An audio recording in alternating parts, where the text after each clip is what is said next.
Shalom, perkenalkan nama saya Hadi Prastio dari UPT SMP 1 Kesamben, Blitar.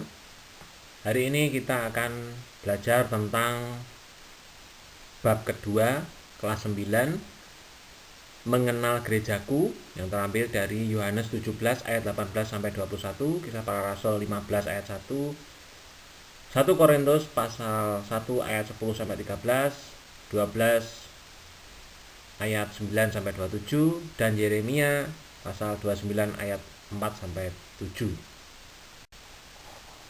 Sebelum kita masuk dalam materi, mari kita berdoa lebih dulu. Bapa, terima kasih kebaikan-Mu, hamba-Mu dan anak-anak saat ini mau belajar tentang pembelajaran mengenal gerejaku. Kiranya materi ini menjadi berkat bagi kami semuanya, lebih-lebih anak-Mu mengenal gereja masing-masing yang adalah tubuh Kristus. Amin. Tujuan pembelajaran yang pertama, memahami bermacam-macam gereja di dunia yang dilahirkan dari berbagai perpecahan. Yang kedua, menjelaskan hubungan antara gerejanya dengan gereja-gereja lain dengan sebuah bagan gereja. Menjelaskan juga bahwa perpecahan gereja bertentangan dengan kehendak Tuhan Yesus yang menginginkan para muridnya hidup dengan damai dan saling mengasihi.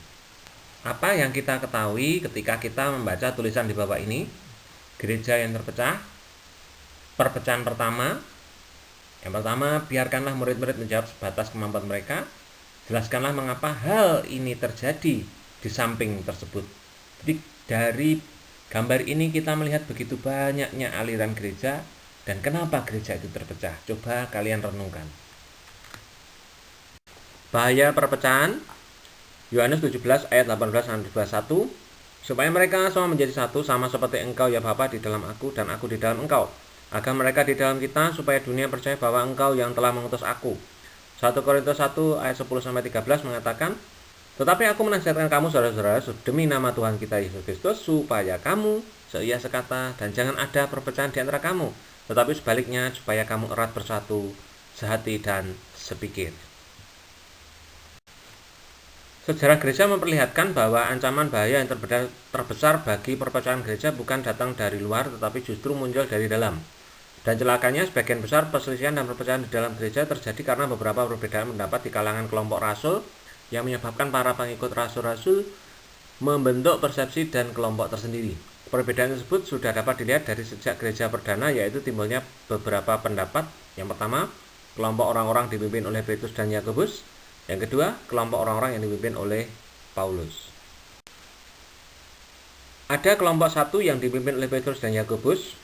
Akibat timbulnya pertanyaan, apakah orang-orang bukan Yahudi yang ingin menjadi Kristen harus terlebih dahulu menjadi Yahudi, harus disunat dan wajib menjalankan seluruh hukum Taurat?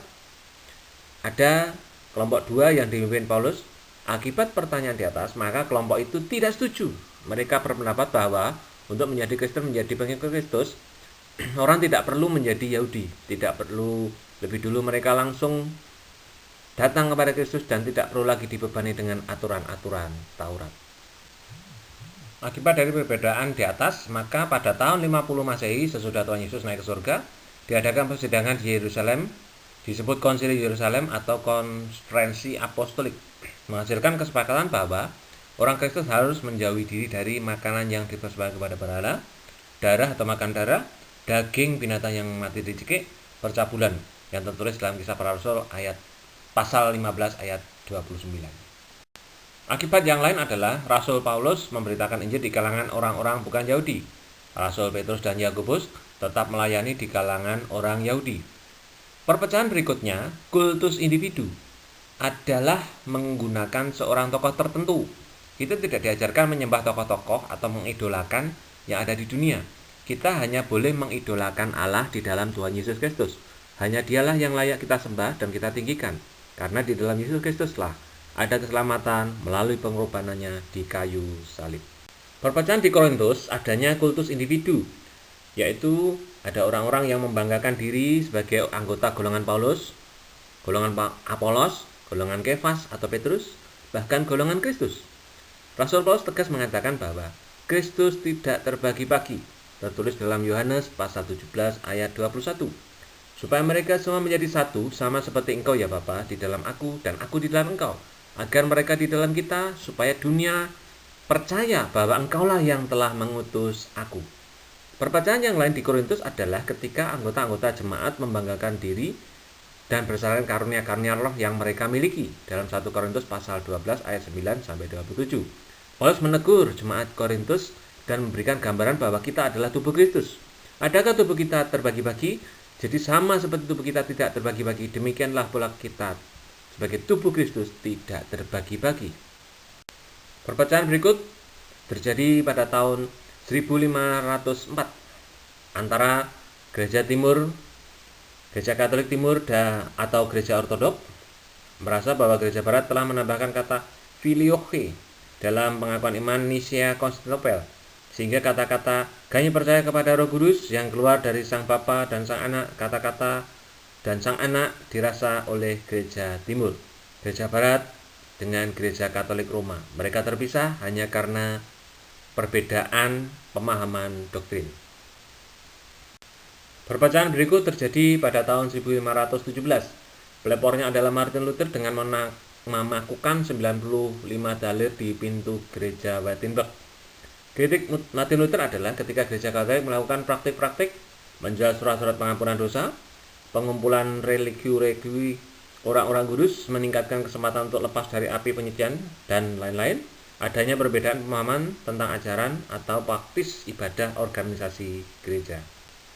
Daftar sumber perpecahan di Korintus sebetulnya masih banyak lagi. Kita dapat mencoba merinci dari surat 1 Korintus saja sebagai berikut: perpecahan dalam jemaat, praktek-praktek asusila, masalah pernikahan sejumlah anggota jemaat dengan orang yang tidak Kristen, masalah daging yang dipersembahkan pada berhala, masalah peribadahan, perempuan tidak mengenakan tutup kepala, perjamuan kasih yang dilakukan tanpa merugikan orang-orang yang datang belakangan, pemahaman yang keliru tentang perjamuan kudus, karunia-karunia roh, dan ajaran Kristen tentang kebangkitan orang mati. Dari seluruh pembahaman materi di atas, maka tiba saatnya kalian mendapatkan tugas. Yang pertama, apakah masalah-masalah di atas dapat ditemukan di gereja para siswa? Atau dapatkah mereka menemukan masalah-masalah lain? Apakah yang menyebabkan munculnya masalah-masalah tersebut? Dari slide 14 terlihat skema bagan gereja-gereja.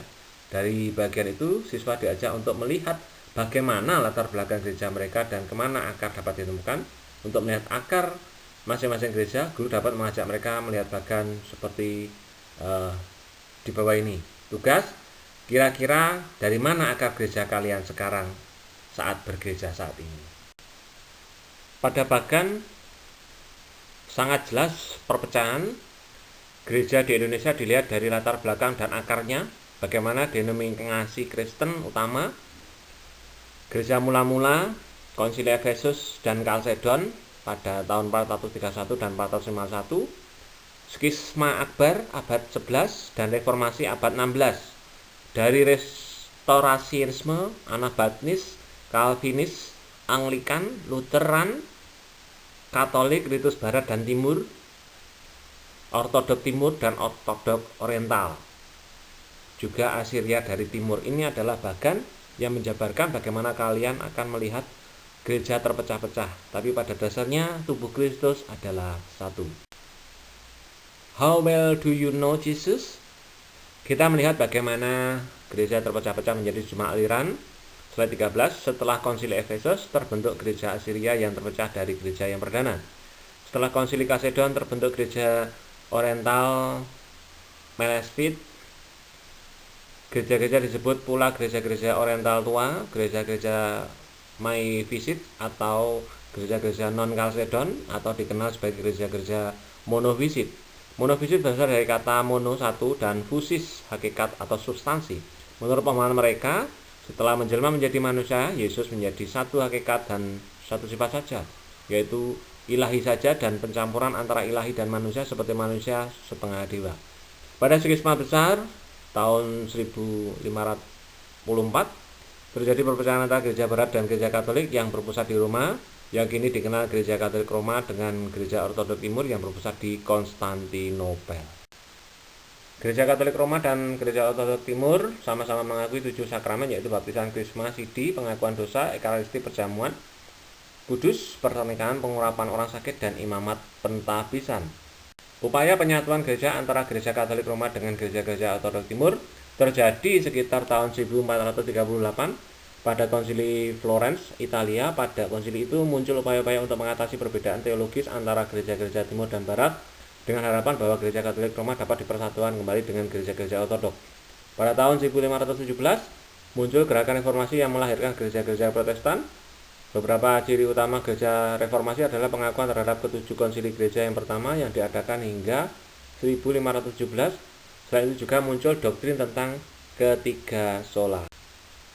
Sola gratia yang menyatakan bahwa keselamatan adalah anugerah Tuhan, manusia tidak dapat menyelamatkan diri sendiri.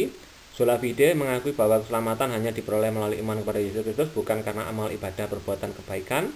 Sola scriptura yang mengakui bahwa otoritas tertinggi adalah Alkitab, bukan tradisi gereja atau magisterium, yaitu pihak yang dianggap memiliki wewenangan untuk menetapkan ajaran gereja seperti yang terdapat dalam Gereja Katolik Roma. Karena itulah gereja-gereja Protestan menolak kedudukan Paus yang oleh umat Katolik Roma dianggap sebagai pimpinan yang ditaati dan keputusan-keputusannya.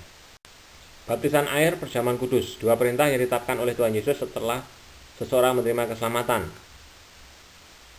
Selain itu, gereja-gereja Protestan juga hanya mengakui dua sakramen karena mereka meyakini bahwa hanya kedua sakramen itulah yang diperintahkan oleh Yesus untuk dilaksanakan, yaitu baptisan dan perjamuan kudus seperti yang ada pada gambar ini.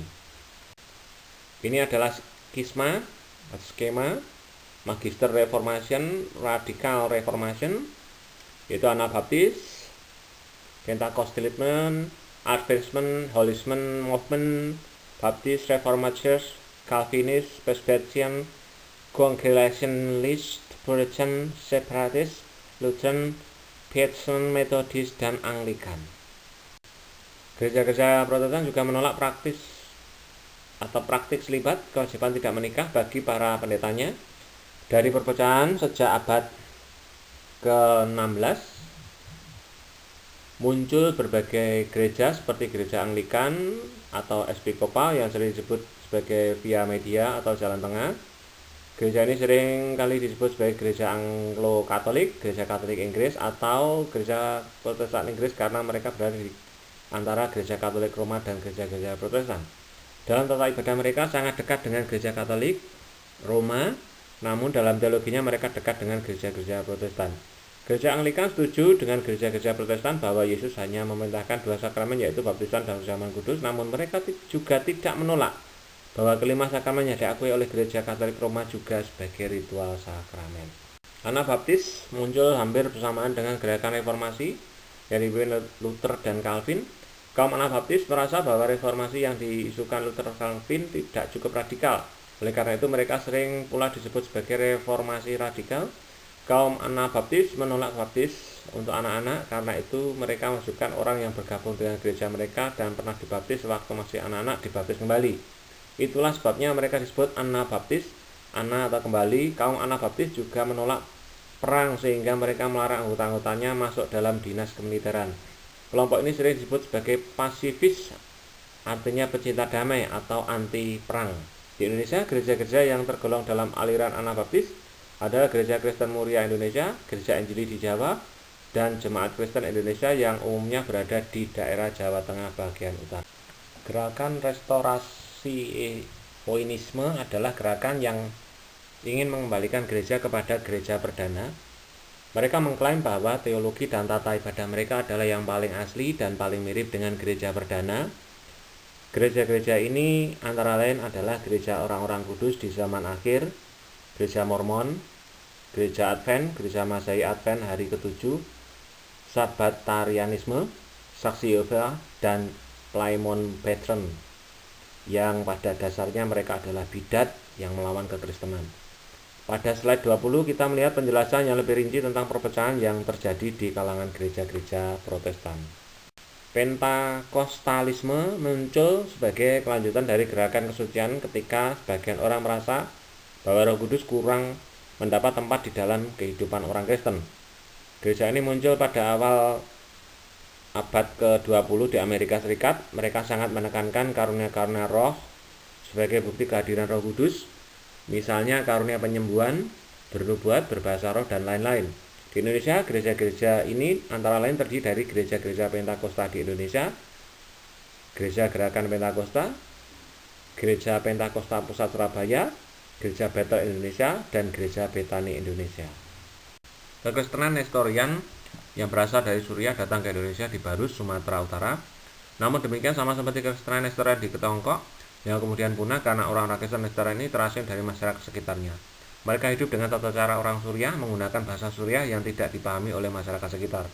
Pada abad 16, orang Portugis dan Belanda mencari rempah-rempah di Kepulauan Nusantara sesuai dengan agama Katolik dan Kristen yang mereka anut. Mereka timbullah kelompok-kelompok ini di wilayah Maluku dan Nusa Tenggara Timur. Persaingan kaum kolonial ini menyebabkan Portugis lari ke Timor Leste karena dikalahkan oleh Belanda. Sesuai dengan kesepakatan yang wajar di Eropa, yaitu adanya perjanjian perdamaian Augsburg, yaitu Cotus Regio, Eius Religio, yang artinya siapa yang menguasai wilayah tertentu, agamalah yang harus dianut oleh penduduk wilayah itu. Di Maluku, orang-orang Kristen Protestan kemudian membentuk apa yang disebut Indian Church, artinya Gereja India, yang kini berubah nama menjadi Gereja Protestan Indonesia, merupakan himpunan sejumlah gereja yang berlatar belakang dari Indian Church. Kemudian datang pula bermacam-macam zendeling atau misionaris pengabar Injil yang bekerja di wilayah Indonesia. Ada yang berasal dari Gereformaat Zendingsborn, GZB, dari NZV, Nederland Zending Vereniging, NBG, Nederland Bible Geneescript, NGZV, Nederland Genvermerde Zending Vereniging, dan Utrecht Zending Vereniging, yang umumnya melahirkan gereja-gereja yang beraliran Calvinis. Dikenal juga dengan nama lain yaitu Hervormd, Reformed, atau Presbyterian.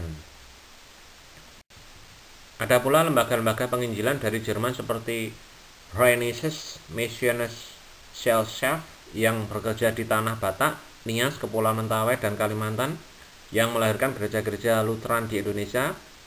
Adalah Evangelisches Missionswerk in Zuid-Westland, IMS, yang melayani di Sulawesi, Bali, dan Halmahera.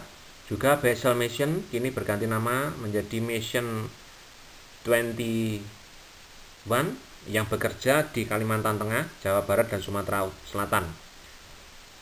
Upaya mewujudkan doa pengharapan Tuhan Yesus untuk kesatuan gereja-gereja di Indonesia pada tanggal 25 Mei 1950, 22 gereja Protestan di Indonesia berkumpul di Jakarta dan mendirikan Dewan Gereja-Gereja di Indonesia.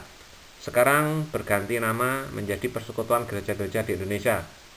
Kini jumlah anggota PGI mencapai 88 gereja.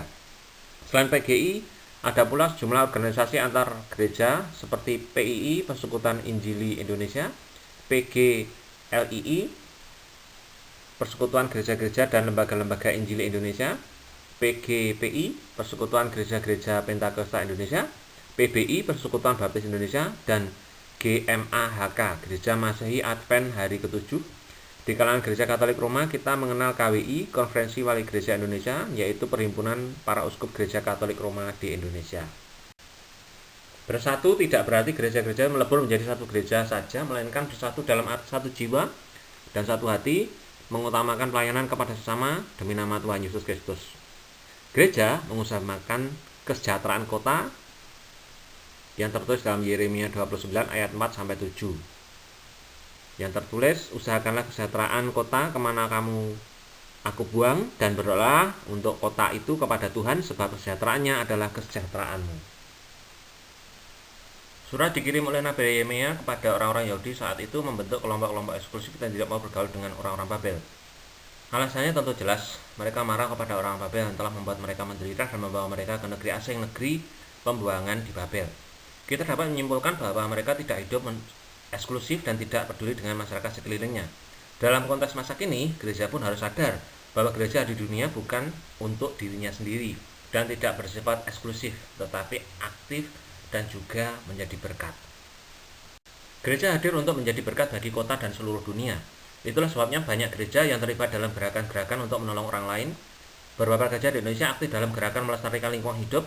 Dengan demikian membuat dunia ini lebih layak untuk kita diami, Hal itu akan mendorong kita untuk melestarikan bumi kita.